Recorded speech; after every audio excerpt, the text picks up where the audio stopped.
Hi all, thank you so much for tuning in to Team 3's project this week. We are excited to facilitate the discussion board for you all. And this week we are excited to bring you some information about internal consulting. I am just going to talk to you a little bit about the similarities and differences between internal and external consultants. I rely on Schwarz, an article by Scott and Haskell, and I also rely on Block for some of the information that I'm going to talk to you about in these slides. For much of this class, we have been talking about external consultants and really emphasizing on what it looks like to come into an organization that is not your own and make recommendations and meet with the client and try to assist them with whatever their problem is. Internal consultants effectively do the same thing. Schwarz makes a really good point in his article about internal consulting that really the behavior of an internal consultant should be really similar to an external consultant. So those contracting meetings, those expectations, all of that should be really similar. Internal consultants should be able to exist outside of the problem and help the client from more of an objective standpoint, just like an external consultant. However, as many of us know in this class who have worked in organizations, it is not the same when you are inside of the organization. Sometimes that's good, but unfortunately it means that your internal status, those internal relationships that you already have within your organization are going to be sometimes more difficult to navigate. Block has a really great quote where he says, being an internal consultant is like being a prophet in your own land. You're not going to be as respected as much sometimes. You're going to come into different challenges than maybe an external consultant would have. However, sometimes you're not going to have those same challenges an external consultant would have too. You already have a chance to build those relationships that maybe an external consultant has to work a little bit harder at. To just continue this conversation, there are advantages to being an internal consultant and disadvantages.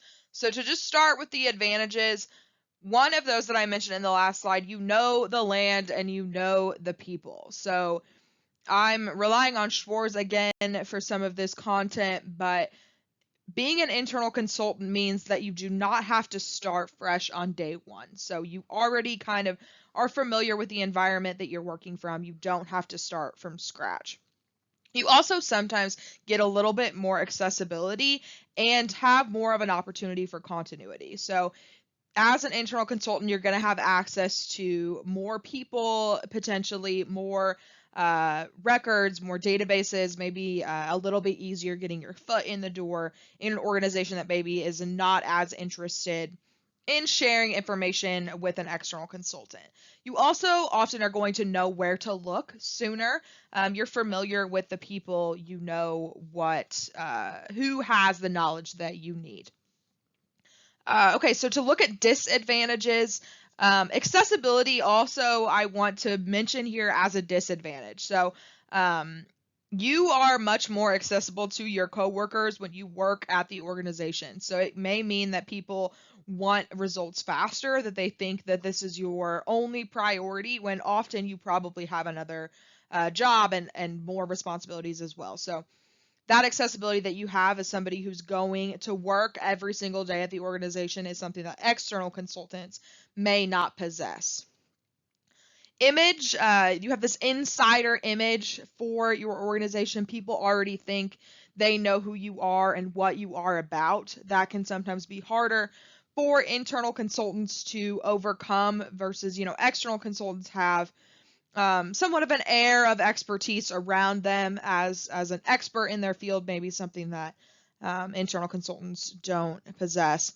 And internal consultants probably sometimes have a harder time saying no. It's more difficult to say no when it's your boss or the president of the company telling you, hey, I don't want to do what you're recommending.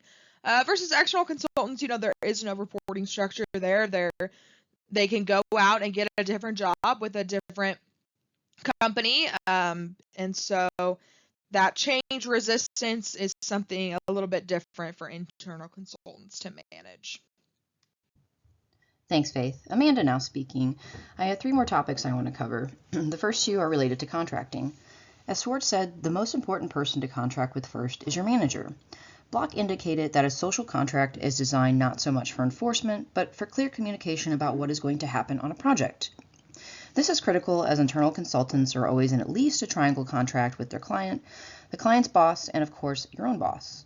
While most consultants have a favored approach, they will inevitably wear various hats throughout a consultative process. However, the role they play will largely depend upon the organization, the consultant's manager, and the client's needs. As you can see from the line graph, Schuttenberg illustrates the various ways internal consultants can help organizational members. The role of the judge is a role in which the consultant reviews policies and even provides recommendations, training, or even evaluates managers. This is not a typical role, but is usually a role that is pretty high up in the hierarchy of the organization.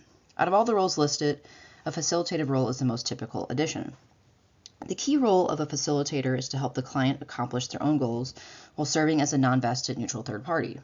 Facilitators are used to create a climate of psychological safety as they foster a cooperative dialogue for group members in which they can problem solve together to bring about desired changes.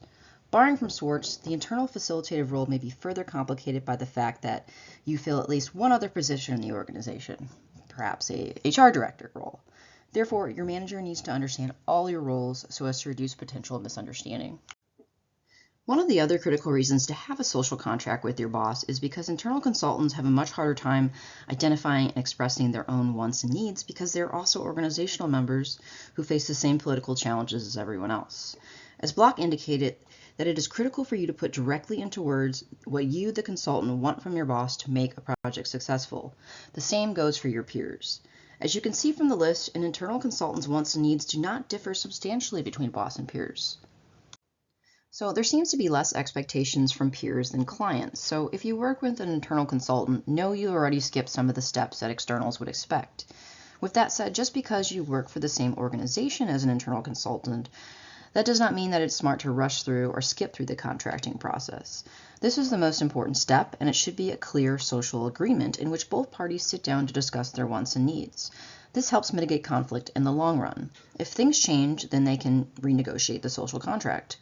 You as the internal, you may also want to or feel pressure to cut short the contracting process. Unfortunately, cutting short the contracting process almost always creates problems later. If the client doesn't agree to a planning meeting, you have to decide whether the risk of carrying out presumably not very effective facilitative or consultative project is greater than the risk of not agreeing to it at all. As Block said, a manager's right to fail is especially hard for internal consultants to accept.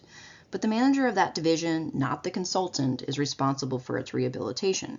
Therefore, taking over the manager's rights, including the right to fail, leads to consulting errors. It can also lead to frustration and despair for maybe you taking on a task that you're not positioned to accomplish. So your boss has the right to fail. An internal consultant can use the contracting process as a direct way of shaping their facilitative role and to mitigate potential problems, as the contracting process can provide clarity on several areas. For example, role conflict can occur when the people you're working with expect you to take on elements of your non-facilitative role. For example, if you're an HR director, a client group may expect you to make decisions on HR matters. You can avoid or reduce role conflict by creating opportunities to educate others about your facilitative role or any of your other roles. According to Schwarz, by modeling a mutual learning approach as a facilitative leader, you increase your credibility with groups and you help your organization to see what is possible using this approach. Using the mutual learning approach, you do not hide your concerns. Rather, you make them part of the conversation when it's relevant. Schwarz indicated that at the heart of being a change agent is modeling the way. If you've modeled this mindset and behavior in your own non-facilitative roles, then the client sees you as credible, especially if they have observed your behavior directly. When you model this behavior in your non-facilitator roles, you become a facilitative leader, creating the kind of relationships that others seek. It is also essential to use the mutual learning core values and assumptions in your role as an informal change agent.